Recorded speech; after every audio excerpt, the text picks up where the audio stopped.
আসসালামু আলাইকুম রহমতুল্লাহি অবরকাতুহু। সম্মানিত দর্শক, রাজনীতির ট্রাম্প কার্ড বলতে আসলে কি বোঝায় আমরা কম বেশি সবাই জানি। সেটি হলো যে আপনার কাছে আশ্চর্য একটি বা মোক্ষম একটি অস্ত্র থাকবে, যেটিকে যুদ্ধের ভাষায় বলা হয় ব্রহ্মাস্ত্র, অব্যর্থ অস্ত্র, আশ্চর্য। নীতির ক্ষেত্রে অর্থাৎ রাজনীতির ক্ষেত্রে এটি হবে এমন একটি আশ্চর্যজনক বুদ্ধি বা পন্থা, যেটি নেতা তার মন ও মস্তিষ্কে ধারণ করবেন এবং সবার শেষে প্রয়োজনে তিনি তার সেই যে নীতি, সেই নীতিটি সামনে নিয়ে আসবেন এবং এটি হবে অভিনব, এটি হবে একেবারে সর্বশেষ নীতি এবং প্রতিপক্ষের জন্য একটা রীতিমতো আতঙ্ক। এবং এই ধরনের নীতি, কূটনীতি, তৎপরতা যা কিনা রাজনীতিবিদ অথবা এই ধরনের অস্ত্র, যেগুলোকে বলা হয় ব্রহ্মাস্ত্র, যেগুলো কিনা সেনাপতি যারা আছেন, যুদ্ধের নায়ক, তারা একেবারে শেষ মুহূর্তে প্রতিপক্ষের উপর প্রয়োগ করেন, যাতে প্রতিপক্ষ তছনছ হয়ে যায়। আমরা প্রাচীন মহাভারতে সেই যে ব্রহ্মাস্ত্র, সেই ব্রহ্মাস্ত্র এবং অস্ত্রগুরু পরশুরামের সেই যে কাহিনী, তার সঙ্গে সঙ্গে কর্ণ অর্থাৎ অর্জুনের প্রতিপক্ষ কর্ণ সেই ব্রহ্মাস্ত্র হাসিল করার জন্য পরশুরামের আস্তানায় গিয়ে যে চেষ্টা করেছেন, তদবির করেছেন এবং যেভাবে তিনি সেই অস্ত্র হাসিল করার পর আবার যেভাবে অভিশপ্ত হয়েছেন, আমরা অনেকেই সেই কাহিনী জানি। এটা এখানে বলে মানে কাউকে ছোট করতে চাই না, বড় করতে চাই না, অথবা কাউকে বিব্রত করতে চাই না। মহাভারতের কাহিনী অনুযায়ী যদি আপনাকে ব্রহ্মাস্ত্র ধারণ করতে হয়, তাহলে আপনাকে বিশেষ রক্তের অধিকারী হতে হবে, আপনাকে ক্ষত্রিয় বংশজাত হতে হবে, যুদ্ধবাজ হতে হবে। কোনো অবস্থাতেই আপনি ব্রাহ্মণ সন্তান হলে বা অন্য কোনো সম্প্রদায়ভুক্ত হলে আপনি পারবেন না। এটা হলো মূল কথা, ব্রহ্মাস্ত্র।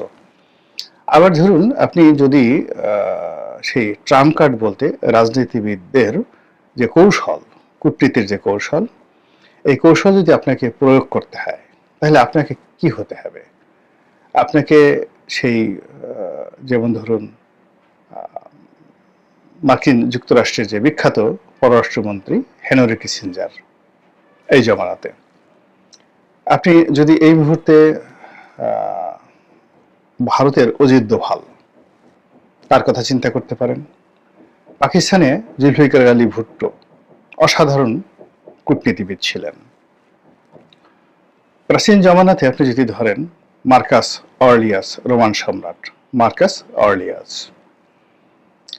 চীনে যদি আপনি আসেন, তাহলে আপনি শি হুয়ান টি, রাজনীতিবিদদের মধ্যে চীনের প্রথম সম্রাট।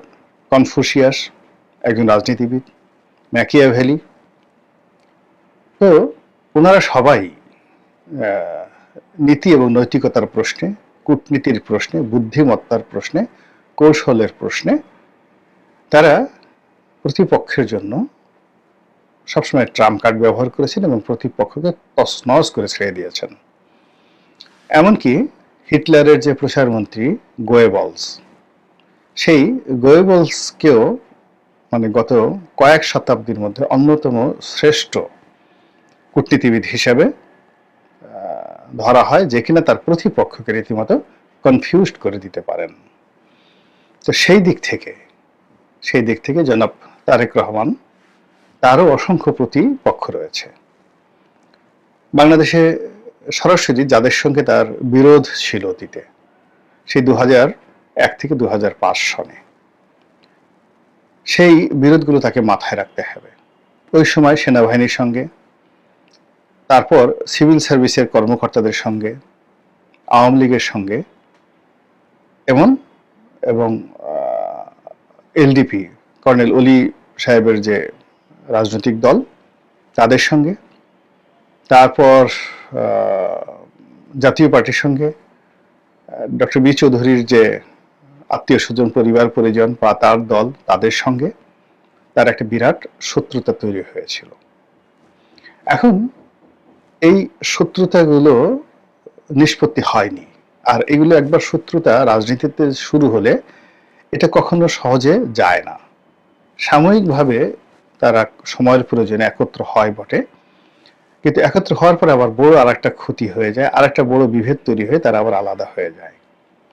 তাহলে যাদের সঙ্গে অতীতে অর্থাৎ 2001 থেকে 2006 পর্যন্ত বিএনপি এবং জনাব তারেক রহমান সাহেবের যে দূরত্ব, মতদ্বৈততা, শত্রুতা তৈরি হয়েছিল, সেই শত্রুদেরকে দমন করার জন্য, ধোঁকা দেওয়ার জন্য, আশ্চর্য করার জন্য তার পলিসি লাগবে। এই পলিসি হলো তার ট্রাম্প কার্ড। এটি ছাড়া এখন যে পুরো বাংলার যে জনপদ, পুরো বাংলার জনপদ তার জন্য ভয়ঙ্কর একটি জনপদ হিসেবে বিবেচিত হবে। 2 নম্বর হলো যে তার যে স্বর্ণ সময় 2001 থেকে 2006, এই স্বর্ণ সময়টিতে তার কিছু ঘনিষ্ঠ বন্ধু-বান্ধব ছিল, ঘনিষ্ঠ সহচর ছিল, ঘনিষ্ঠ কর্মচারী ছিল, যাদের নিকট তার ব্যক্তিগত জীবন, তার সামাজিক জীবন, তার রাজনৈতিক জীবন, তার অর্থনৈতিক জীবন, তার ব্যক্তিত্ব থেকে শুরু করে তার একান্ত গোপনীয় বিষয়াদি রয়েছে।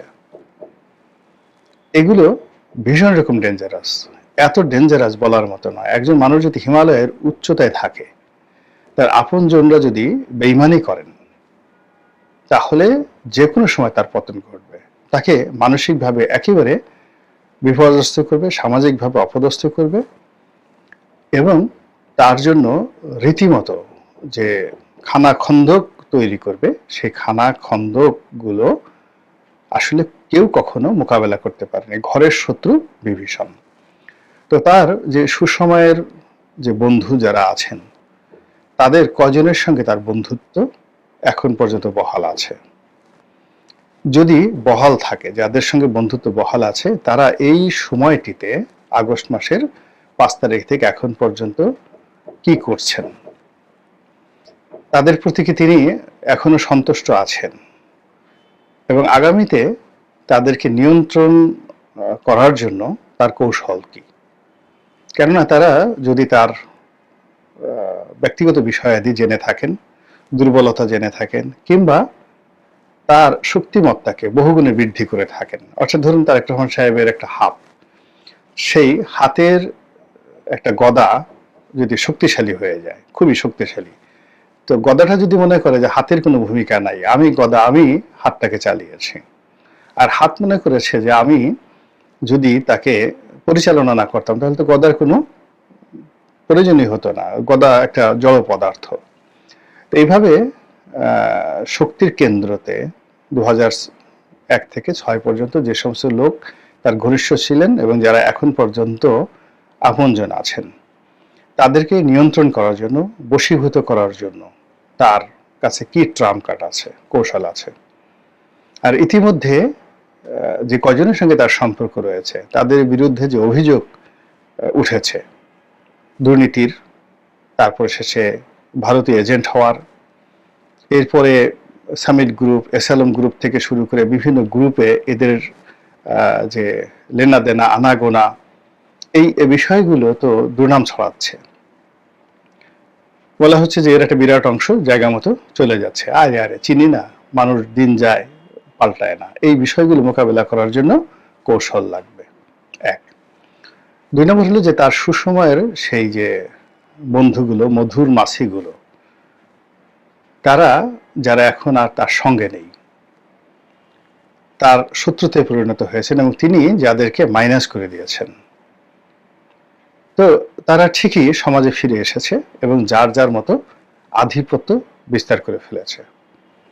তারা যথেষ্ট শক্তিশালী, তারা আর্থিকভাবে প্রচন্ড সচ্ছল, এবং তারা কৌশলী, ভীষণ রকম কৌশলী, এবং তারা সকল পক্ষের সঙ্গে এই মুহূর্তে বিএনপি বিরোধী সকল পক্ষের সঙ্গে যেভাবে সম্পর্ক রাখছেন বাম হাত দিয়ে, আবার ডান হাত দিয়ে বিএনপির এই মুহূর্তে যারা রাজপথে আছেন সকল পক্ষের সঙ্গে সম্পর্ক রেখেছেন। এরা সবাই তার জন্য একটা 18,000 ভোল্টের একটা বিপদ মানে যাকে বলে ব্ল্যাক হোল, বিপদের গর্ত, তাদেরকে তিনি কিভাবে সামাল দিবেন বা তাদেরকে দমন করার জন্য, তাদের পথে বাধা সৃষ্টি করার জন্য এই মুহূর্তে তিনি কিছু করার ক্ষমতা রাখেন কিনা। যদি এখন তিনি তাদেরকে কিছু করার ক্ষমতা না রাখেন, ক্ষমতা পেলেও তিনি কিছু তাদেরকে করতে পারবেন না। এর কারণ হলো ক্ষমতা পাওয়ার সঙ্গে সঙ্গে তার ব্যস্ততা বাড়বে, ক্ষমতা বাড়ার সঙ্গে সঙ্গে তার ভয়ও বেড়ে যাবে, ব্যস্ততার সঙ্গে ভয় বেড়ে যাবে, এবং তিনি ইচ্ছা করলে তখন অনেক কিছু করতে পারবেন না। করার সঙ্গে সঙ্গে সেগুলো যদি লিক আউট হয়ে যায়, মুহূর্তের মধ্যে তার বিপর্যয় শুরু হয়ে যাবে। তো এটি গেল তার এই অভ্যন্তরীণ ট্রাম্প কার্ড মোকাবেলা করার জন্য। এর বাইরে যেটা বললাম যে আমলাতন্ত্র, আমলাতন্ত্র সেটা মিলিটারি আমলাতন্ত্র হোক বা সিভিল ব্যুরোক্রেসি হোক, এদের একটা চরিত্র আছে। সেটা হলো, ধরুন আপনি আজ থেকে 50 বছর আগে একজন সেক্রেটারি অথবা একজন মেজর জেনারেলকে আপনি অপমান করেছেন। এই 50 বছর যাবৎ এই বদনামটি সেই কর্মকর্তারা যারা চেয়ারে এসে বসছে, ধরেন একজন সিপাহী হিসেবে বা একজন সেকেন্ড লেফটেন্যান্ট হিসেবে, একজন কেরানি হিসেবে অথবা একজন সহকারী কমিশনার হিসেবে তারা বসেছেন, এবং প্রথম তাদের কাছে যে খবরটা চলে আসে যে আজ থেকে 50 বছর আগে অমুক অমুক ব্যক্তি, পলিটিশিয়ান, তারা এই আমলাদেরকে বা আমলাকে এইভাবে অপমান করেছিল। কাজেই ওই পলিটিশিয়ান এবং তার বংশবৎ আত্মীয় স্বজন থেকে শুরু করে সবাইকেই ওখানে শত্রু মনে করা হয়।